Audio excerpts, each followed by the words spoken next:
Well, I was living in the East End of London, dealing in cocaine, and I had sort of, well, I was street homeless basically, and I went back to an old girlfriend and said, I'm homeless, would you pick me up and, you know, I'll go to rehab. It was a consequence of needing a home, really.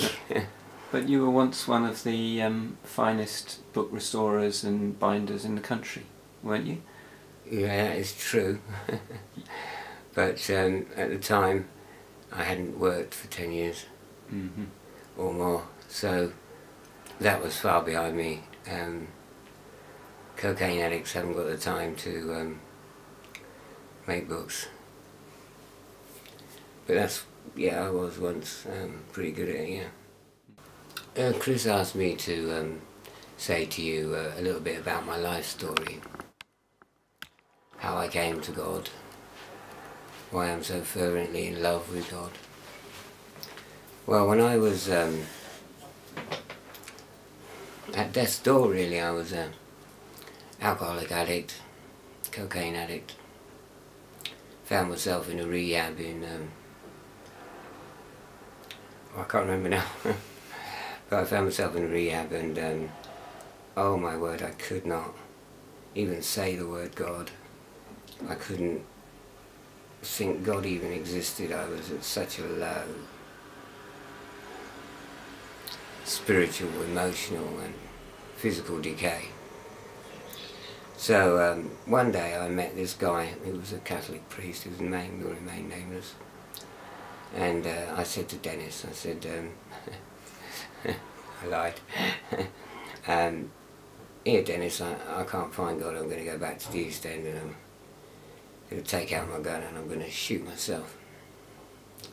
He said, what are you talking about? I said, well, I can't take it no more, I just can't find God, can't say God. What's the point? If there ain't no God, then I'm ruined, that's it, end of. He said, you're going about it all wrong, Dave. I said, what do you mean? I got all angry and aggressive. And he said, well, he said, it ain't you that's lost, is it? Sorry, it ain't God that's lost, is it? He said, it's you. Ask God to come and find you. So I said, oh, all right. So off I went to bed last night. I wasn't sleeping, of course, but just went back to the room. And I said this really unholy prayer. If you fucking well exist, you better fucking well come and get me, because I'm fucking dying here. And I meant every word of it, and it came from my heart, deep, deep in my heart. By the time it got to morning, my belief and my longing for God just was there. Now, I don't know how it got there, I don't know what it all means really, but there it was. And my journey began from that point.